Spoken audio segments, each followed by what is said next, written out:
Hello, guys. How's everybody doing? I hope all is well with you and your families.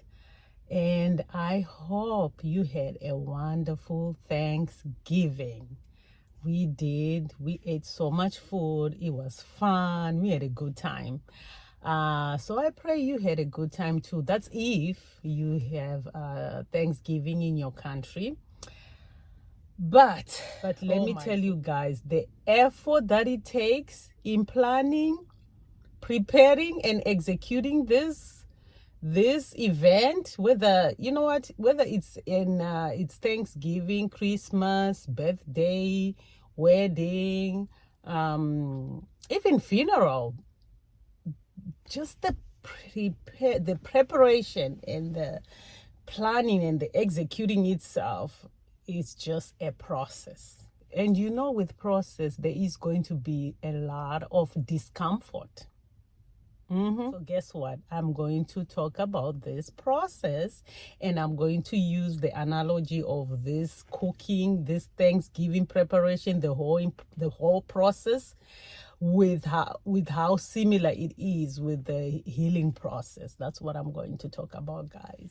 So first, guys, before you make any decision of going through this process, you have to first make sure you are in one accord with yourself before making this decision whether you want to be the host of this event, you want to be the chef of this event, you want to be the cook, you want to go through this healing process, whether it's your marriage, going through the process of marriage, going back to school, raising kids, whatever thing that you have decided for your life, the first thing you have to make a decision on is to willfully lose some stuff. I mean, you have to be willing to let go of something, some things,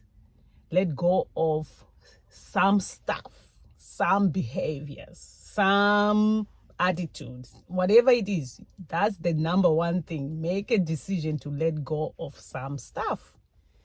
And the stuff may look like your free time, gym time, comfort, TV time, your phone time, the need of that applause, that illusion of applause. Oh, people who applaud me that I have accomplished something. You have to let go of that illusion because that might not come. What else? Your sleep time, control issues.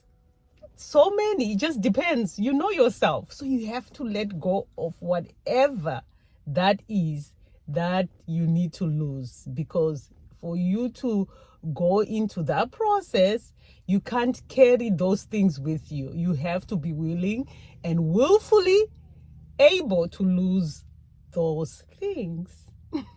And now that you are aware of what you are going to lose, you have to now prepare yourself for disappointments, for pain, for changes in your schedule, changes in your preparation, in your recipes.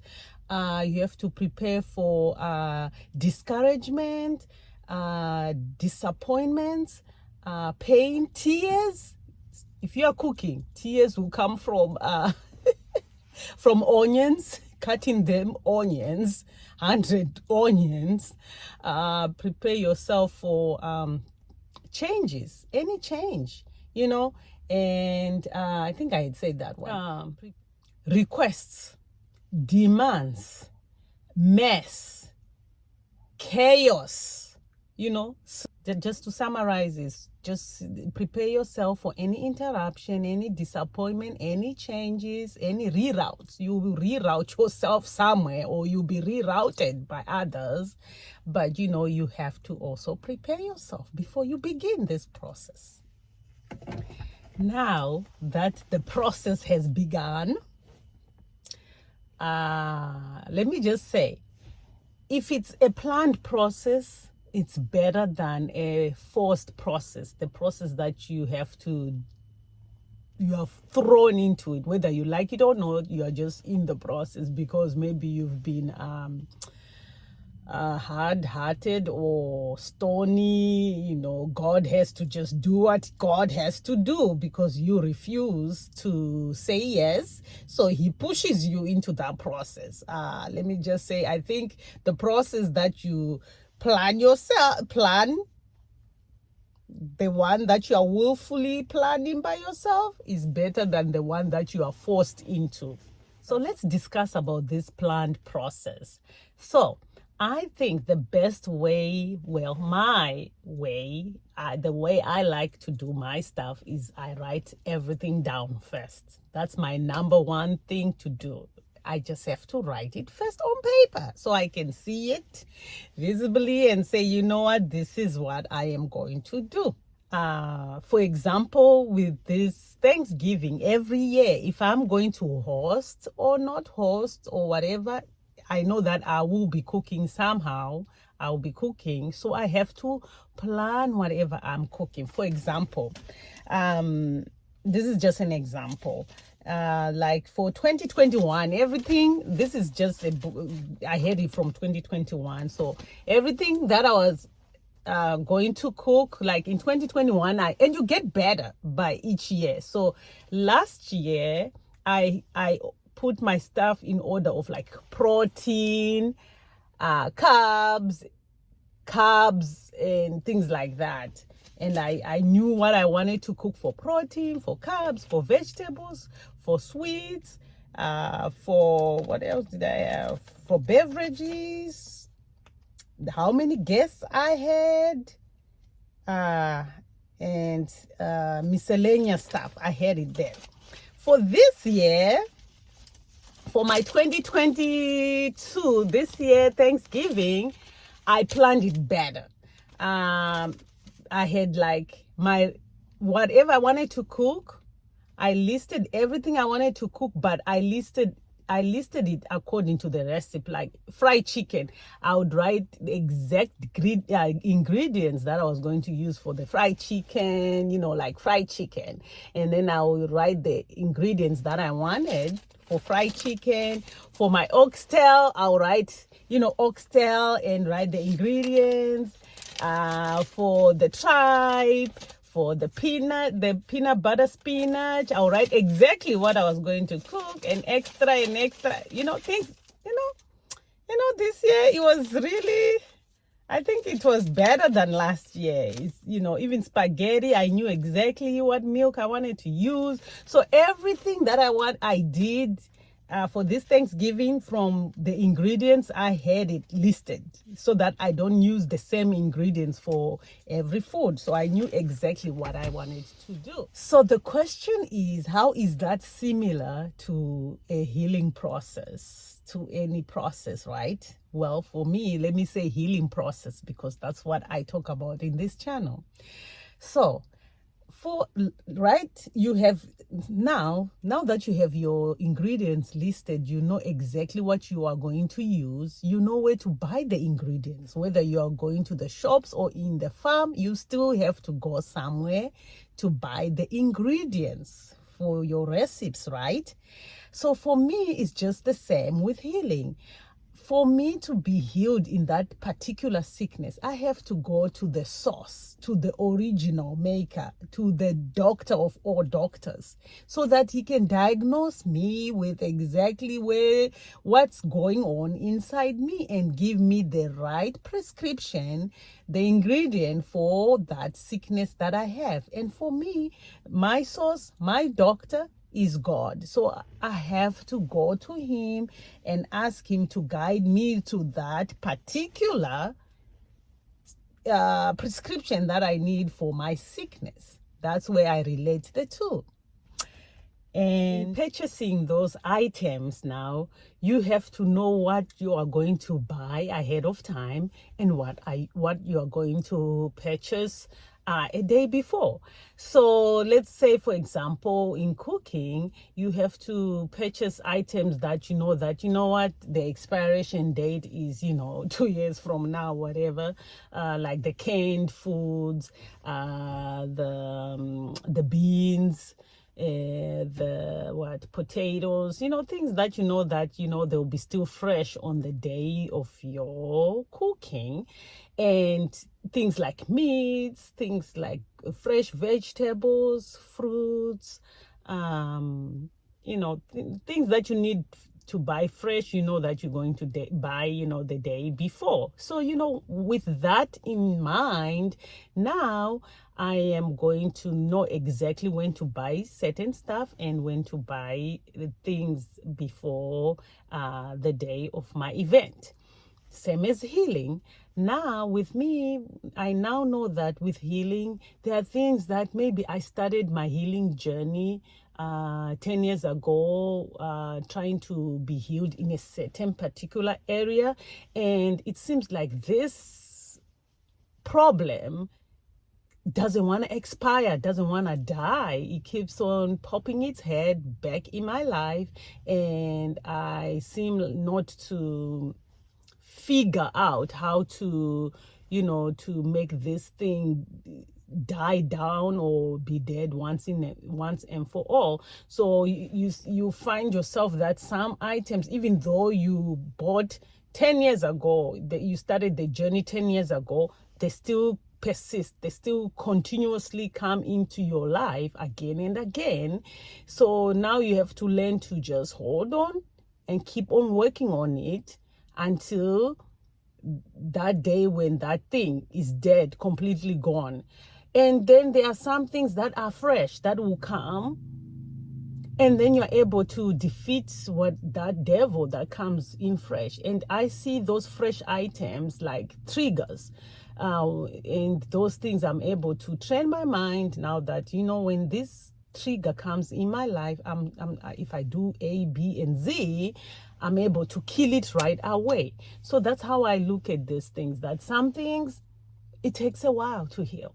Some things, it just takes overnight, and you are healed. And some things are instant. You are healed instantly. So that's how I see it. Now that you are prepared, now you have your list ready, you have your recipes ready, you have the recipes written down, you know exact ingredients that you're going to need, you have your guest list, you have the shops where you're going to buy your items at, when to buy it, all that things, you have it written down. You already know you are good to go in that area. Same as healing, you are now aware of your issues. You are honest with yourself. You are ready for this healing journey. You know what to expect, what's going to be in your way. You already know what to lose. All that. Now you have it written down. You know all that. Now it's time to prep. Ask yourself, how can I get ahead? What can I do the day before? You start cutting vegetables, onions. You start boiling stuff like beans, boiling the sweet potatoes, boiling the potatoes. You can do the rice if you want to, if you have many guests. The spaghetti, if you have many guests, those things you can do a day before. You can clean your house.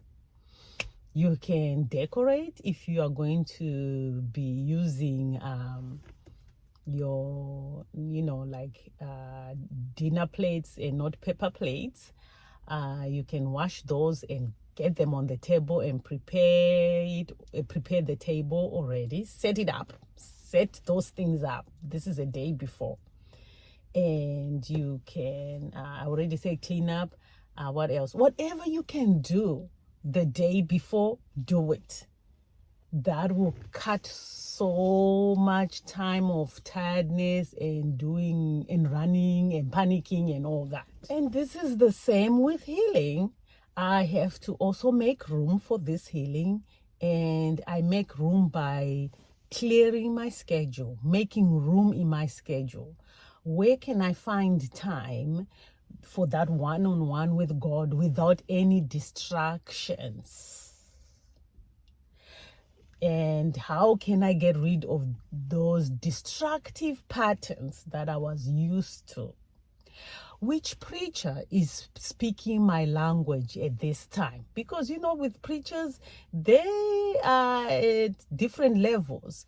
That's why I don't want to put any preacher down from this mouth. Because what I've learned is, when you don't understand one preacher, don't put that preacher down, because guess what? Maybe they are not speaking your language. Maybe you are not at that level yet. So you are not understanding. So instead of you putting that person down saying, oh, they must be, satanic. Oh, there's nothing like that. Maybe it's because God hasn't opened your understanding to that level yet. Or maybe you have outgrown that level. So you're like, you know what? No, this is for babies. I'm grown. There are people who are grown that they don't want baby preaching no more. Not saying there's baby preaching. I'm just saying what I do. So I just ask God, show me the preacher that is speaking my language that I understand, because the understanding might be limited, and they might be preaching things that will confuse me. So I search for preachers who are preaching the language that I understand. I make room for new books. What books do I need to be reading to my that talks to my situation? What people need to go that are in my life that are just leeches. They are not contributing anything in my life, or maybe I am also a leech to their life and I'm slowing them down. What people need to go, what people need to come in my life, how can I adjust my schedule, whether it's my gym time, whether it's whatever, I'm making room. That's how you get prepared for this healing. You have to make the room, adjust your schedule, let some things go, let some things in, allow God to direct you to that right path. That's in your preparation, in your process now. Do not, I repeat, do not recruit anyone unless they volunteer themselves. If they volunteer to bring their expertise, maybe they have their specialty that they make, or they want to vacuum, or they want to clean after you, yes, you can welcome that. But do not recruit nobody. Do not. Because you want to be able to swallow your food with no bitterness and anger when people disappoint you. This is the only time I use that phrase, just in case, because even if people offer to volunteer to bring something or to help you with something, I make sure that I have my just in case dish. If they say they are going to bring a cake, I have my just in case cake. That way, if they tell me, well, something happened with the car, or something happened to this, or my machine or my stove did not work, at least I have that just in case cake. If they say they're going to clean the dishes and they fell asleep instead of cleaning the dishes, guess what? I am going to be cleaning after myself, so that just in case they fell asleep or they get a phone call and they have to hurry out and you are left with these dishes, you don't have that much of dishes to do. So that's why I say this one, just be prepared to go solo all the way. Although volunteers may come, if they bring what they bring or help you in that process, welcome that. But if not, you are already ready to go solo until you get to that finish line. Yeah, so one thing you have to master is that process will bring so much pressure. But if you make that process to motivate you instead of discouraging you, then you will be able to finish what you have started.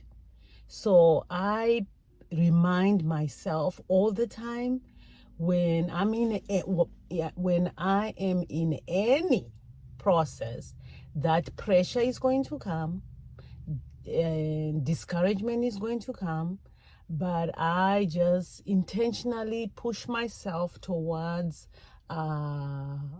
motivating myself instead of letting discouragement pull me down. That being said, the day of the event finally arrives. Now, the first thing you have to do before you start doing that cooking and all that, you have to take care of you first. So make time to wake up early and you take you a nice shower. You dress up in your okay clothes that are okay when, let's say, oil spills, you're okay to throw them away, but they are also okay when somebody knocks at the door. You are looking okay, you are looking fine. Put on some makeup if you have to. Fix yourself up. That way, when you start that cooking, you don't have to be rushing to say, oh my goodness, how about if guests come earlier and I'm not, I haven't showered yet, I am not prepared. You don't have to worry about that because you're going to have, if you're hosting, you're going to have the guests that are really early birds that come early or come to help you.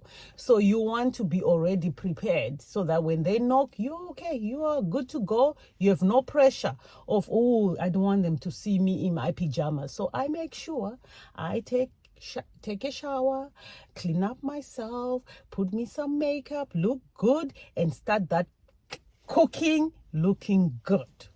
And that goes also with healing. You have to start small. Take baby steps. Do not let anyone pressure you. Go on your own pace. Your number one goal is to hear from God, go in your own pace, take baby steps. If you fall, it's okay. Get up, dust yourself, keep on moving. Just please God, because the moment you turn around and try to please people and listen to naysayers, what they have to say, what they have to, why are they not applauding me, this and that, because those things, those thoughts will come if you, once you stop and listen to that, that is going to discourage you and give you so much pressure. So I read something before that just stayed in my heart, that when you please God, you find your purpose. But when you are after pleasing men, you are going to find pressure, and you will always be in that pressure to please men. So it's better for you to please God and find your purpose than to please men who are just going to push more pressure on you, unnecessary pressure. So don't allow people to pressure you into becoming something you are not. You just become who you are supposed to be, who God created you to be. Now we are at the cooking stage. So now that you start cooking your food, expect to be distracted. There are going to be people coming in and out, and you just have to work around it and not be frustrated by it all. Expect to be drained. You are going to be drained. You're going to be tired, and expect to feel like you are isolated, especially with this soccer season.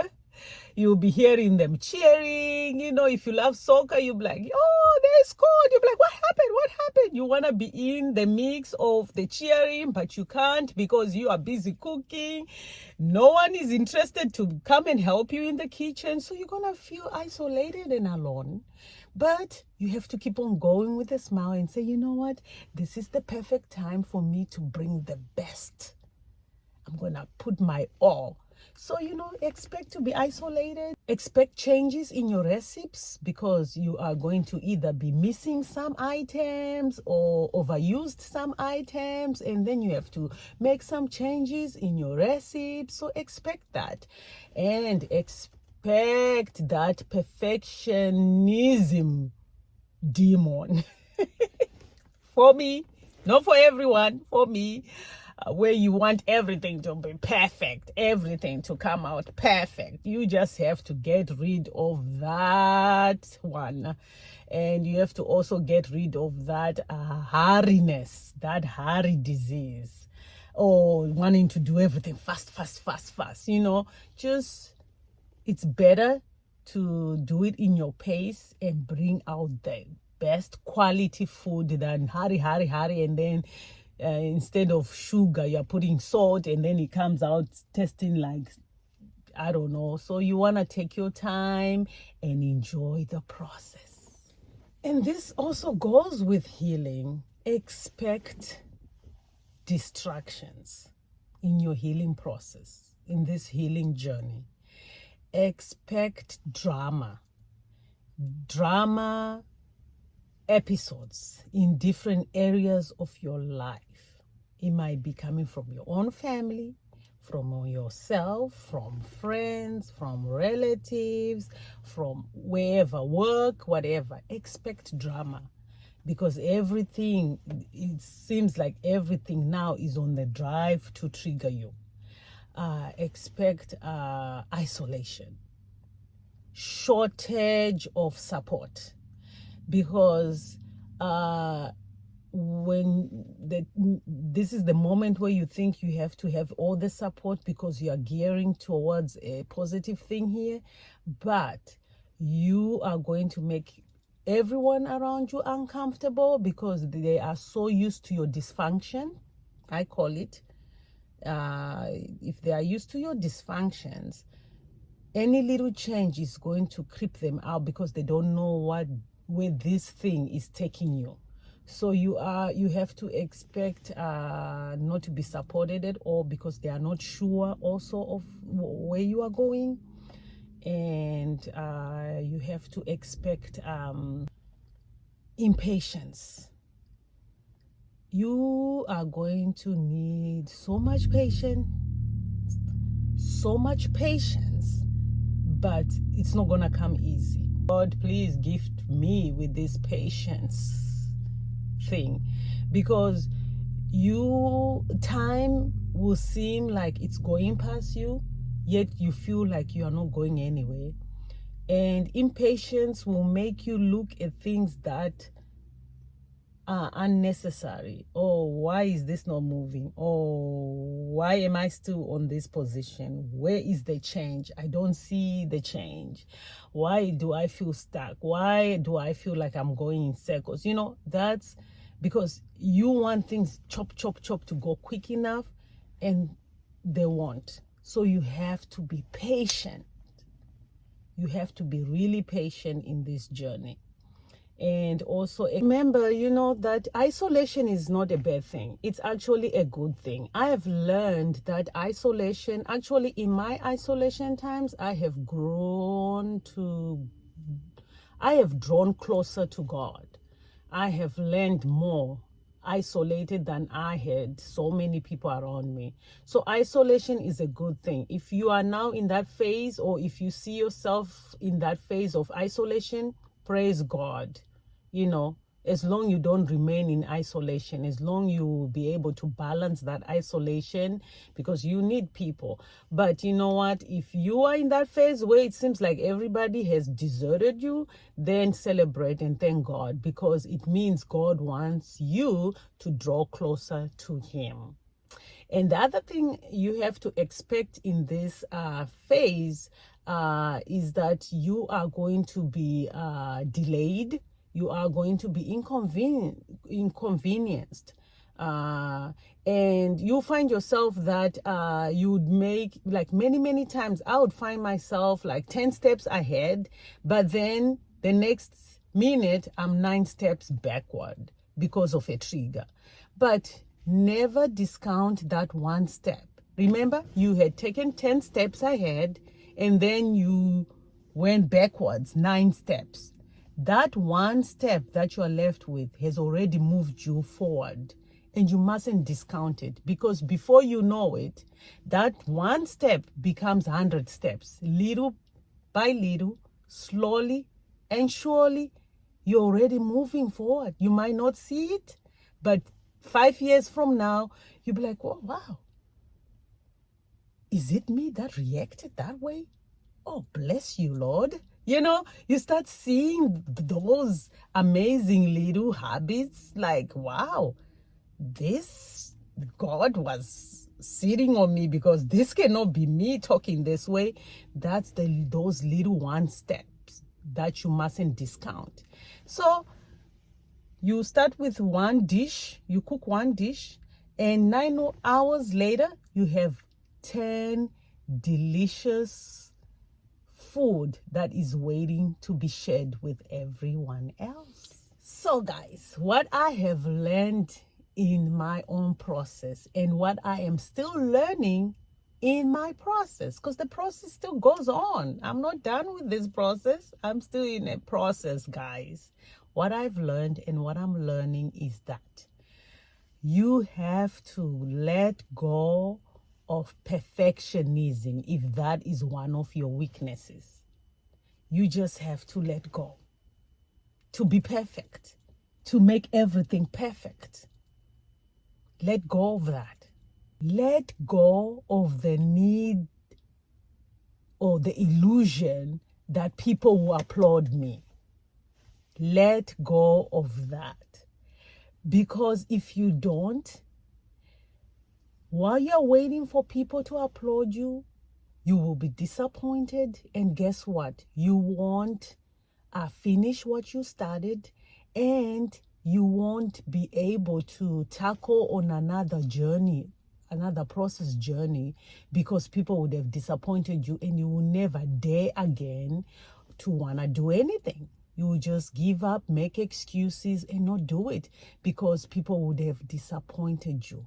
But if you stick with that which you have planned, that which you have surrendered to God, and God tells you go ahead, and you are doing it according to God's will, and you just focus on that and not focus on people, then eventually, even if let's say you started on the wrong time, or you twisted it and tweaked it around to make it fit you, and that was not what God wanted you to do, or whatever it is. Let's say there's mistakes that have happened in that planning or process. Guess what? Because your intent is right, you want the healing, you want to do right, God will meet you at that position where you are, and he will just direct you back in the right path for his name's sake. So you keep on focusing on your plan and keep on going.